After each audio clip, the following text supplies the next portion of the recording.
नमस्कार दोस्तों, मैं मोहन कौशिक आपका हार्दिक स्वागत करता हूं अपने YouTube चैनल पावर माइंड पर। आज हम डिस्कस करने वाले हैं एक न्यूज़पेपर का आया हुआ एक आर्टिकल जिसमें माओवाद को डिस्कस किया गया है।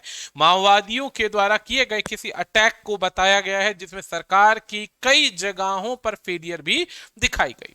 तो इसी के साथ शुरुआत करते हैं। ग्रामर के कंसेप्ट्स भी कवर करते चलेंगे और चीजों को धीरे धीरे सीखते चलेंगे। सबसे पहला पॉइंट आता है यहां पर माइंडलेस वायलेंस। माइंडलेस वायलेंस का मतलब क्या होता है? माइंडलेस वायलेंस का मतलब ये होता है कि बिना दिमाग के, बिना सिर पैर के किया गया वायलेंस। बिना सिर पैर के किया गया वायलेंस या एक तरीके से ऐसी हिंसा जिसमें नासमझी नजर आती है।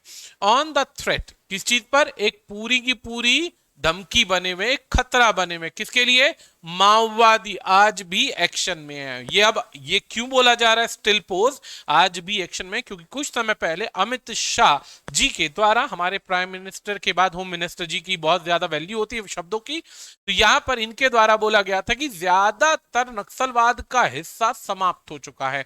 नक्सलवादी अब शांत हो गए हैं। एक्टिविटीज जो है समझौतों के थ्रू, चाहे समाप्ति के थ्रू, उन्हें बंद कर दिया गया है। परंतु यहां पर अब चीजें देखने में आ रही हैं कि अभी वो खत्म नहीं हुआ है, अभी वो और भी एक्टिव है। अब यहां पर ये दा माओविस्ट में दा प्लस एडजेक्टिव का प्रयोग जो किया गया है, ये सभी नक्सलवादियों को दर्शाने के लिए किया गया है। तो जितने भी माओवादी हैं वो क्या करते हैं? अटैक करते हैं। अटैक किया कहां पर? इन साउथ बस्तर। बस्तर ये एक जगह है, ठीक है। इज रिफ्लेक्टिव, ये दर्शाता है of the groups potency. Group की का के की यानी ये दिखाता है पोजेशन, संबंधवाचक। संबंधवाचक, ठीक है जी। पॉजिटिव पोटेंसी, पोटेंसी का अर्थ होता है ताकत। पोटेंशियल से पोटेंसी बना है, यानी कि आज भी ये समूह या समुदाय अपनी प्रेजेंस को, अपनी शक्ति को दर्शाता रहता है कि हम अभी पैसिव नहीं हुए हैं, अभी हम एक्टिव हैं। इन घटनाओं को अंजाम दिया जा सकता है। अब पॉइंट आगे बढ़ता है, क्या है देखते हैं। पॉइंट है यहां पे लेस देन 2 years एगो। अभी 2 साल भी पूरे नहीं हुए हैं, 2 साल से कम का समय हुआ है। कॉमा यानी यहां पर टाइम एडवर्ब को बताने के बाद नेक्स्ट पॉइंट को शुरू किया गया है। यहां पर पॉइंट कहता है union minister Amit Shah, union home minister Amit Shah had told, ये बताया गया। किसको बताया गया? लीडर्स को बताया गया और रिप्रेजेंटेटिव्स जो थे अलग अलग स्टेट्स के, उनको बताया गया। उन्होंने इंफॉर्मेशन दी, बताया। क्या बताया? अब वो जो टोल्ड है, अधूरा एक सेक्शन है, वर्ब है, उसमें हमें पूरा अर्थ समझ में नहीं आया। तो अब यहां पे दैट का प्रयोग किया गया पिछली वर्ब को पूरा करने के बाद आगे की स्टेटमेंट को बताने के लिए। क्या? कि दैट, दैट यानी कि, ये एक कंजंक्शन है जो अगले सेंटेंस की शुरुआत देती है, एक तरीके से क्लोज की शुरुआत करती है। द इन्फ्लुएंस ऑफ माओइस्ट, यानी ये एक सब्जेक्ट है। इन्फ्लुएंस हमारा सब्जेक्ट है। ऑफ द माओइस्ट, किसका इन्फ्लुएंस है? माओवादियों का इन्फ्लुएंस है, यानी कि उनका जो प्रेजेंस है, उनका जो असर है, हैड रिड्यूस्ड, कम हो चुका है। कहां से कम हो चुका है? 96 डिस्ट्रिक्ट्स में से रिड्यूस हो चुका है। रिड्यूस, रिडक्शन के बाद हमेशा फ्रॉम प्रीपोजिशन आती है, ये बात याद रखिए। इन 10 स्टेट्स, 10 स्टेट्स में इन 2010, 10 स्टेट्स में 2010 के अंदर ही कम हो गया था। और टू जस्ट 41 स्टेट्स इन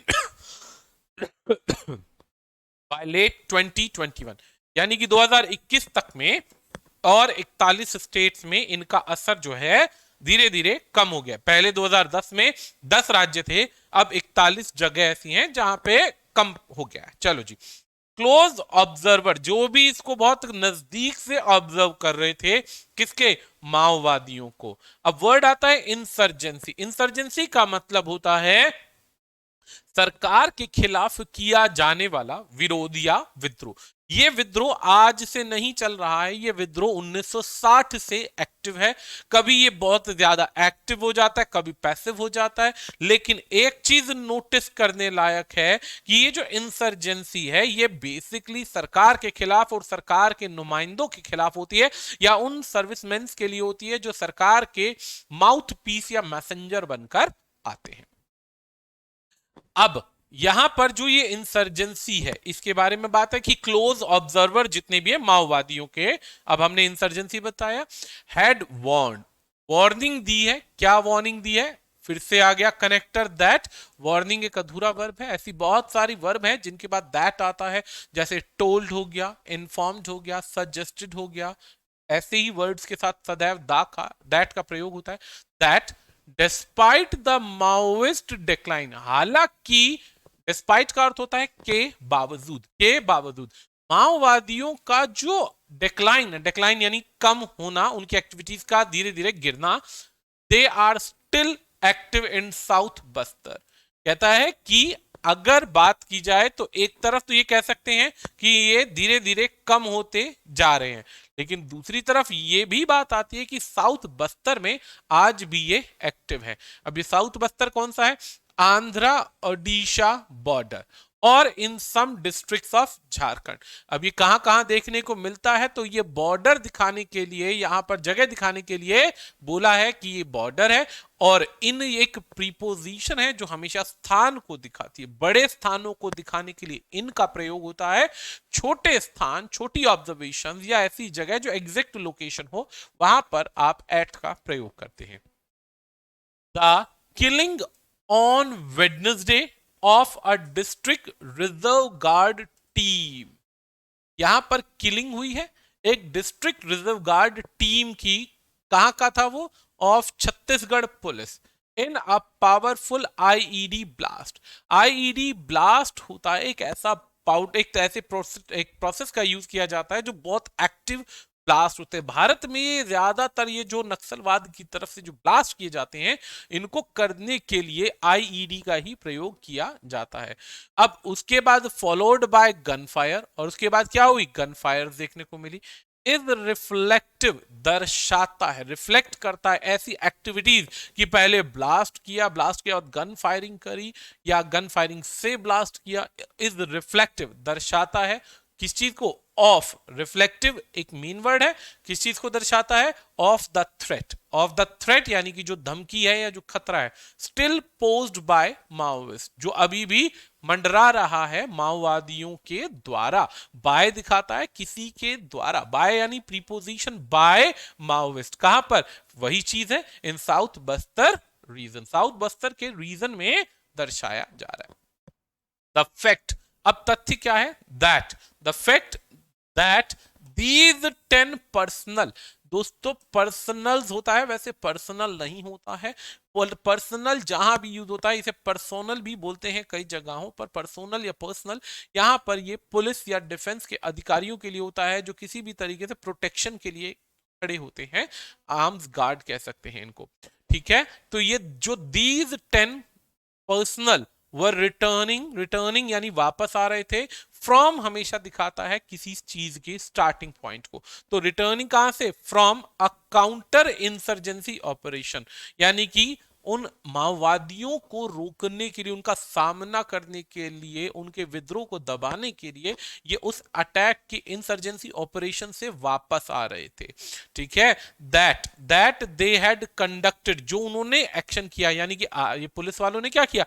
आतंकवादी या जो माओवादी उनको रोकने के लिए कोई ऑपरेशन चलाया और इन्होंने कंडक्ट किया। उसी के बाद आफ्टर अ टिप ऑफ, उसके बाद इन्हें सूचना मिली, सूचना टिप ऑफ मिली, इंडिकेट दर्शाती है that the Maoist attack could have been a trap, कि माओवादियों का जो अटैक है हो सकता है, क्या हो सकता है? एक ट्रैप हो सकता है। ट्रैप का मतलब होता है साजिश या जाल, साजिश या जाल। And points to a possible intelligence failure. Points यानी दर्शाना, इशारा करना। क्या दर्शा रहा है? इशारा कर रहा है टू अ पॉसिबल, कि ये पक्की बात है, पॉसिबिलिटी है, संभावना है कि ये इंटेलिजेंस का फेलियर। इंटेलिजेंस का मतलब भारत की जो खुफिया एजेंसियां हैं उनका फेलियर दर्शाता है, फेलियर दर्शाता है। आगे बढ़ते हैं। विद द माओइस्ट नॉन, अब with the Maoist known to ramp up attacks, ramp up यानी कि श्रृंखला जो है तेज हो जाना, अटैक्स ऑन सिक्योरिटी फोर्सेस। अब क्या है जो एकदम से इन बातों को ध्यान में रखते हुए या ये पता है कि जब इनके अटैक्स शुरू हो चुके हैं, किस पर, सिक्योरिटी फोर्सेस पर, बिफोर द ऑनसेट, ऑनसेट कहते हैं शुरुआत को।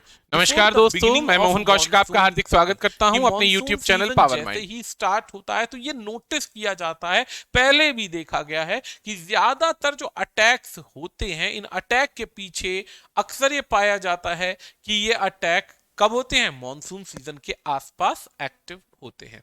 ठीक है जी, आगे बढ़ते हैं। अब ये जो किलिंग्स हैं, यानी ये जो 10 सिक्योरिटी पर्सनल मारे गए, ये किलिंग सजेस्ट करती है। सब्जेक्ट यदि आपका बहुवचन होता है तो प्रेजेंट इंडेफिनिट के साथ में वर्ब की फर्स्ट फॉर्म आती है।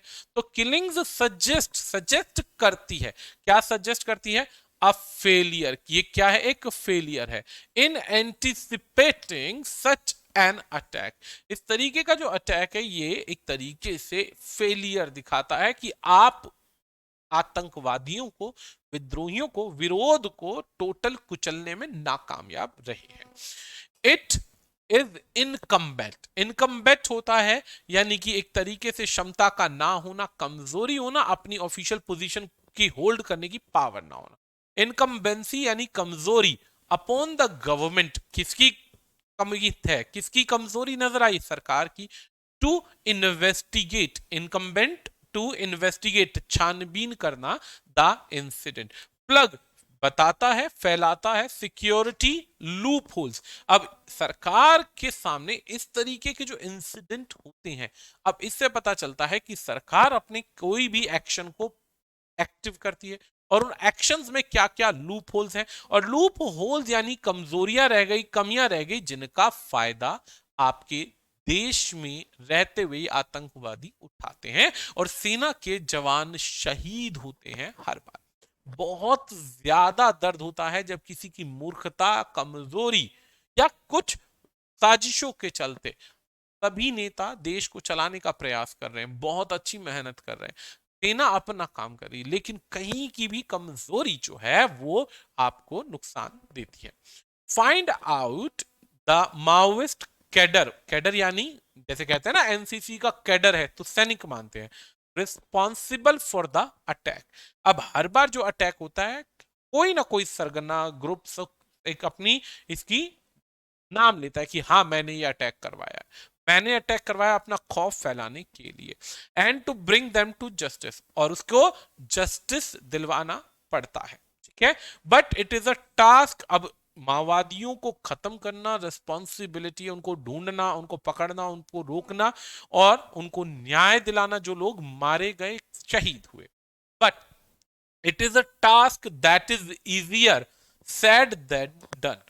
कहते हैं ना बोलना आसान है, करना बहुत मुश्किल है। तो यहां पर इस बात को बोल तो दिया कि उनको न्याय मिलना चाहिए, उनकी शहादत का बदला लेना है, लेकिन ये बोलना आसान है, करना बहुत मुश्किल है। क्यों? क्योंकि this is a tough terrain. अब ये जो टेरेन है ये ज्यादातर पहाड़ों से, जंगलों से घिरा हुआ है। ठीक है, in a region which could be the last stronghold of the Maoist। अब ये क्या है, ये ऐसा क्षेत्र है जहां पर वन विभाग ज्यादातर एक्टिव ही नहीं होता या पुलिस एक्टिव नहीं होती। तो ये जंगलों का जो क्षेत्र है या ये जो पहाड़ी इलाकों से घिरा हुआ क्षेत्र है, जो छोटी छोटी मांद, गुफाएं, किले बनाकर रहते हैं, इस पोजीशन पे जो माओवादी हैं ये बहुत ज्यादा एक्टिव है। इनको पेड़ पर चढ़कर लड़ना आता है, गुफाओं में जलकर लड़ना आता है, छुप कर लड़ना आता है, गोरिल्ला युद्ध कहें तो उसमें ये बहुत एक्टिव है। जब ऐसी परिस्थिति आती है और ये पाया जाता है, जब ऐसी परिस्थिति आती है तो ये पाया जाता है कि हर तरीके की वॉर में क्या है, बहुत तेज है। अब यहां पर देखिए, the inability of the Maoist to graduate beyond a violent guerrilla base movement. अब यहां पर इनकी महारत, ग्रेजुएट का मतलब ये नहीं कि उन्होंने बीए बीकॉम कर लिया, यहां पर इसका मतलब है कि इनके पास में महारत हासिल है किसी भी तरीके की हिंसा को गोरिल्ला युद्ध में चलाने की। आपने अक्सर रॉकी की मूवी देखी होंगी सिल्वेस्टर की, आपने उसमें नोटिस किया होगा कि वो कैसे जंगलों में छुप कर वार करने में तेज था, कीचड़ में छुप कर वार कर सकता था, हत्या कर सकता था, तो हर प्रकार की जो घटना थी वो कर सकता था। that utilizes the remote and inaccessible forest terrain, यानी जंगली इलाकों को जिन्हें एक्सेस नहीं किया जा सकता है सरकार के द्वारा, सेंट्रल एरियाज के द्वारा, ये असलियत में उन लोगों के ट्राइबल कम्युनिटीज के घर हैं, गढ़ हैं, और एक गढ़ के अंदर अपने उस परमानेंट क्षेत्र के अंदर जो ये सीन, जो एक तरीके से आतंकवादी हैं, ये ट्राइबल्स हैं, ये बहुत ज्यादा एक्टिव है। क्यों? क्योंकि ये शुरू से उन क्षेत्रों के अंदर रहे, इन्हें पता है कि कहां पर रह सकते हैं, कहां नहीं रह सकते, और इन चीजों को समझ पाना आम आदमी के लिए, सेना के लिए आसान नहीं है, इनकोहेरेंट है, यानी इसे समझा नहीं जा सकता। And outdated ideology that has found few takers even among the most marginalised of community.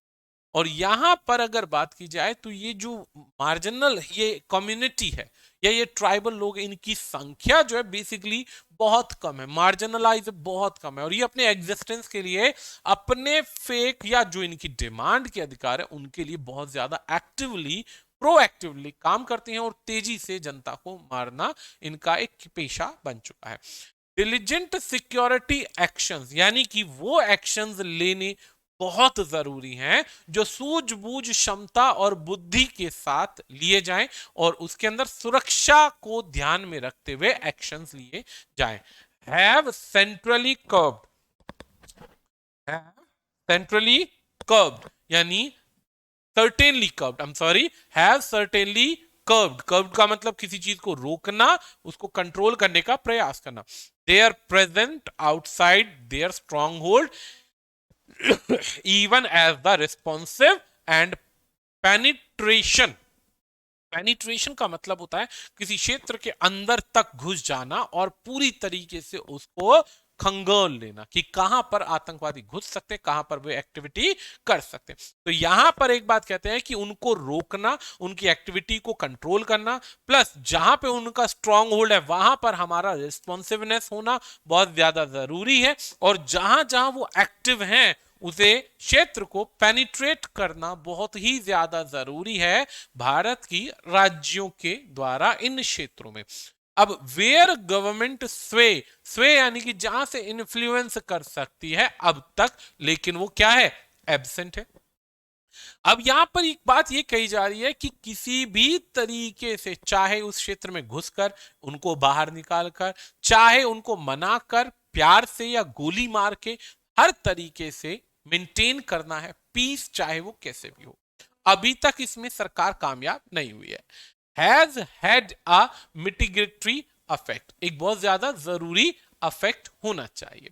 Yet it is not just the terrain. अब अगर बात करें तो केवल ये टेरेन ही नहीं है, आप इस टॉपोग्राफी को, इस क्षेत्र की स्टडी करेंगे, that have acted as obstacle. Obstacle का अर्थ होता है रुकावट बनना।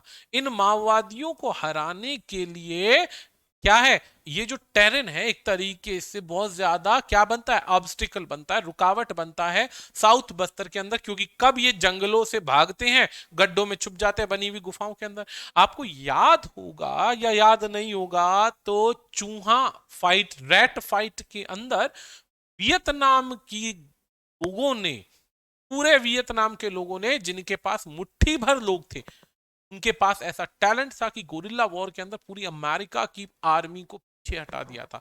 अमेरिका को भागना पड़ा था वियतनाम के अंदर से। जो देश अपने आप में कहते हैं ना नंबर 1 कंट्री है, वो दुम दबा के भागा था वियतनाम से, क्योंकि उनको गोरिल्ला युद्ध आता। वो कब जाकर बिलों में घुस जाते थे, छोटे छोटे मांद बना रखे थे, उसमें घुस गए, अटैक किया, मारा 3-4 को, और फिर जेल में अंदर घुस गए, फिर कहीं अंदर से गुफाओं से निकले, फिर निकले और फिर निकल के मार गए। तो ये माओवादियों का जो, या ये तरीके से वियतनाम का तरीका था, या इसे गोरिल्ला युद्ध कहें, तो इसमें आम आर्मी का जीत पाना लगभग असंभव होता है। घास पड़ी हुई है, किसको पता घास के नीचे गड्ढा और गड्ढे के नीचे कांटे हैं, नहीं पता। अब ऐसे में सेना चलती जाएगी, आधे लोग तो उस एरिया को पेनिट्रेट करते हुए, घुसते हुए, उनके चीजों की जानकारी लेते हुए ही मारे जाते। तो ये एक बहुत बड़ी समस्या आती है।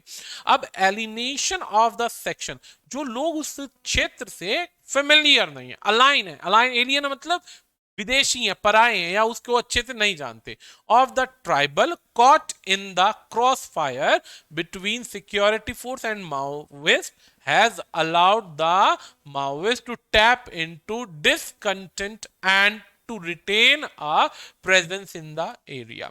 अब क्या है कि माओवादियों की बात की जाए तो वो अपनी स्ट्रॉन्ग होल्ड पोजीशन को अगर वो रोक देते हैं, कमजोर होने देते हैं, ध्यान नहीं देते, अटैक्स को रोक देते हैं, तो सबसे बड़ी समस्या क्या है कि सरकार से वो जो मांग कर रहे हैं, डिमांड कर रहे हैं, वो कभी पूरी नहीं होगी। डिमांड पूरी नहीं होगी, अटैक ये करेंगे नहीं, तो सरकार इनको नजरअंदाज करना शुरू कर देगी। अब ऐसी परिस्थिति में जो माओवादियों का डिसकंटेंट है, यानी नॉट सेटिस्फेक्शन है, सरकार के खिलाफ रोष है, गुस्सा है, नाराजगी है, वो कैसे पूरा होगा? उसको बनाने के लिए इन्हें क्या करनी पड़ेगी? रिटेन करनी पड़ेगी, वापस से पानी पड़ेगी अपनी वही वाली इमेज जिसमें वो सरकार को दबाकर डराकर रखने का प्रयास करते हैं और इलीगल रास्तों को अपनाते हैं। अगर हम बात करें in the year of counter insurgency, यानी इसको रोकने के लिए, इस विरोध को रोकने के लिए hard edge strategy of creating wedges among the tribal population to defeat the Maoists had been counterproductive। बरसों से ऐसा देखने में आ रहा है, काफी टाइम की बात हो गई कि काउंटर कर रहे हैं इस इंसर्जेंसी को, जो कि बहुत मुश्किल जरूर है, लेकिन इसके लिए स्ट्रेटेजीज बनाई जा रही है ताकि माओवादियों को रोका जा सके, समाप्त किया जा सके, या फिर उनको फलने फूलने से, आगे बढ़ने से रोकने के साथ एक ही क्षेत्र में अटका दिया जाए। लेकिन इसके लिए ट्राइबल पॉपुलेशन के साथ मिलकर उनको हराना पड़ता है और माओवादी जो होते हैं काउंटर प्रोडक्टिव हो जाएं।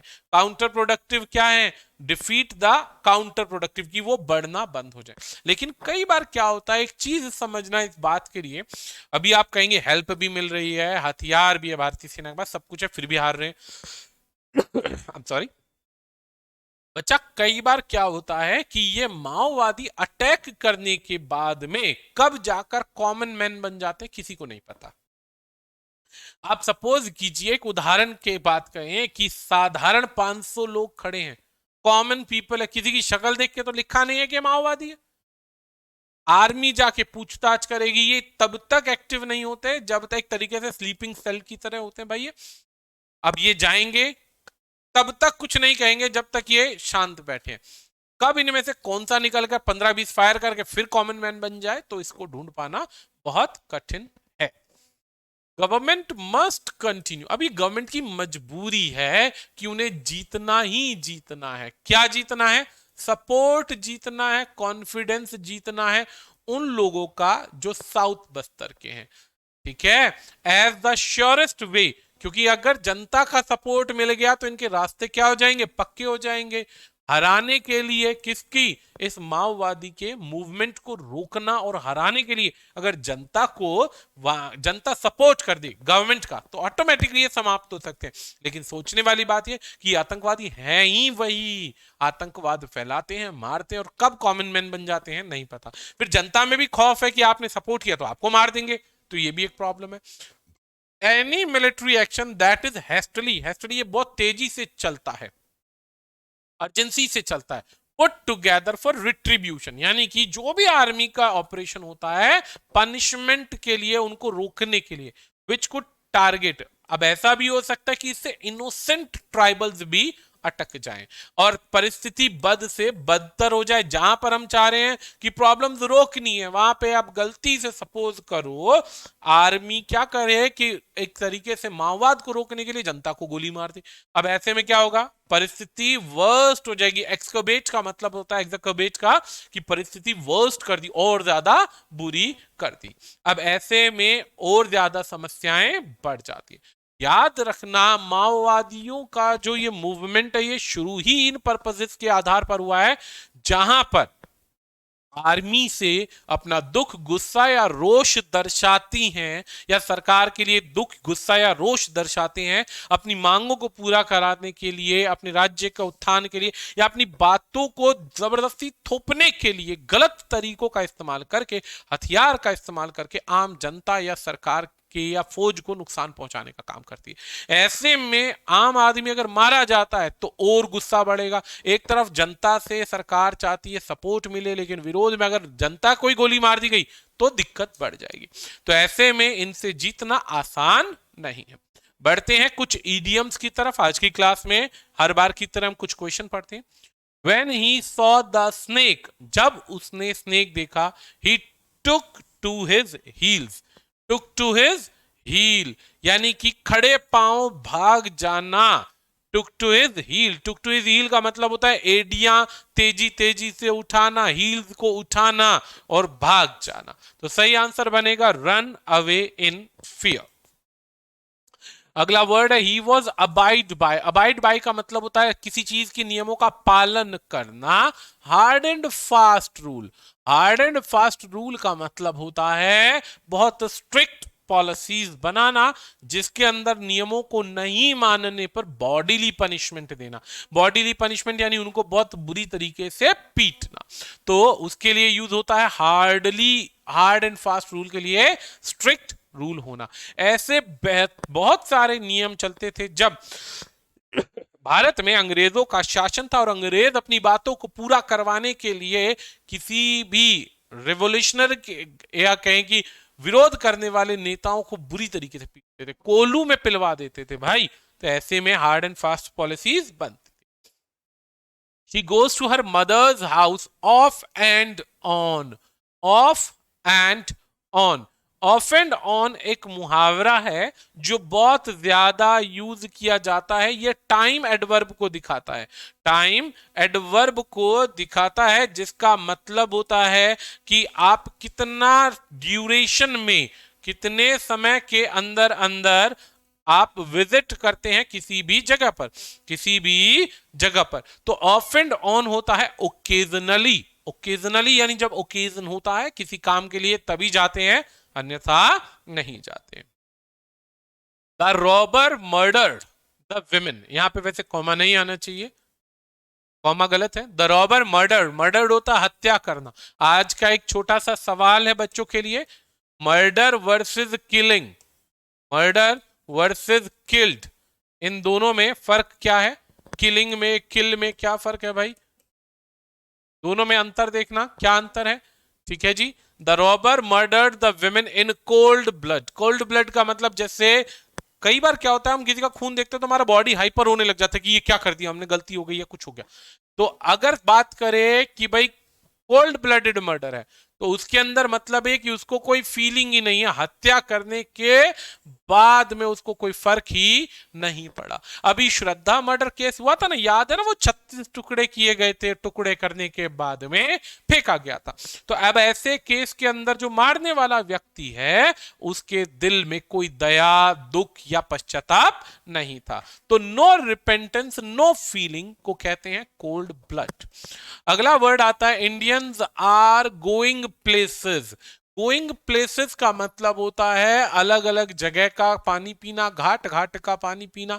In the field of software technologies. चलिए आंसर क्या हो सकता है? गोइंग प्लेसेस, बहुत अच्छा ईडियम है ये।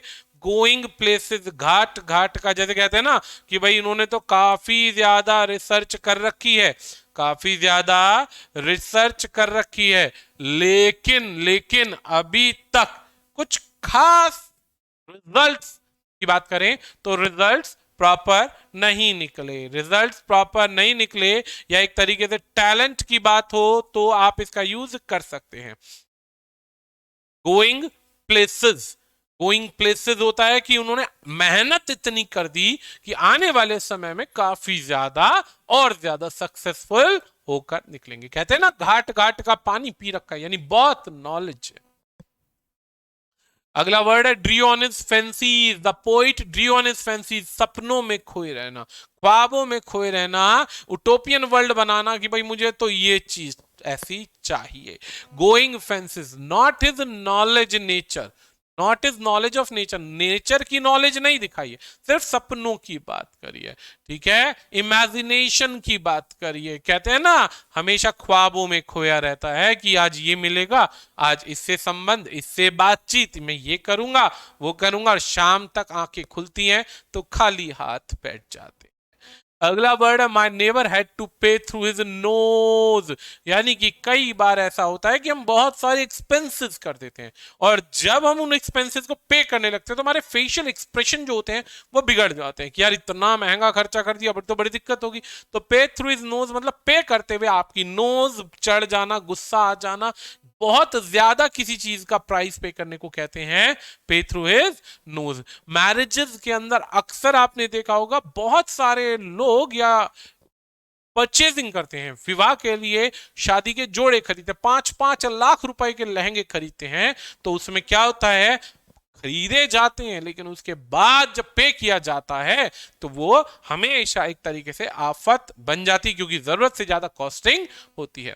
Very ambitious people do not like, नहीं पसंद करते, rest on the laurels, rest on the laurels का मतलब होता है कॉम्प्लेसेंट होना, एक तरीके से एक जो भी हाई एम्बिशन लेके चलते हैं ना वो कभी हमेशा सेटिस्फाइड नहीं होता कि नहीं भाई अब बहुत है, उनके दिमाग में हमेशा रहता है कि और आगे बढ़ना है और नया क्या करना है, तो उसके लिए वर्ड आता है next, if he phones again, अगर दोबारा फोन किया, I am going to give him a piece of my mind, piece of my mind का मतलब होता है कि यदि अब उसका फोन आया तो जो फोन करके वो मेरे दिमाग को इरिटेट कर रहा है, इस इरिटेशन यानी दिमाग के इस हिस्से को मैं उस पर डाल दूंगा, उसे डाल दूंगा, यानी मैं उसे सुना दूंगा, चमका दूंगा, बेहतर तरीके से इंसल्ट कर दूंगा, तो उसे कहते हैं टू रिप्रीमेंड हिम। रिप्रीमेंड का अर्थ होता है किसी को बुरे आप शब्द कहना।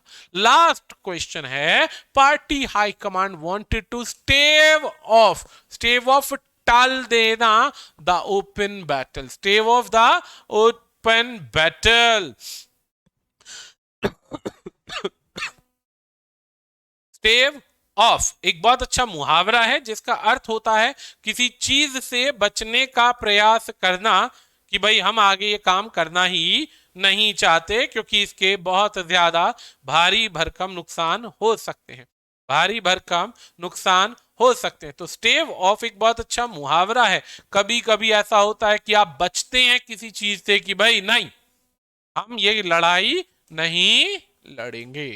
तो यहां पर समाप्त होती है आज की क्लास के इडियम्स ग्रामेटिकल बेस पर रीडिंग जो कि बहुत काम आएगी। आज के लिए दोस्तों इतना ही, बाकी नेक्स्ट क्लास। धन्यवाद।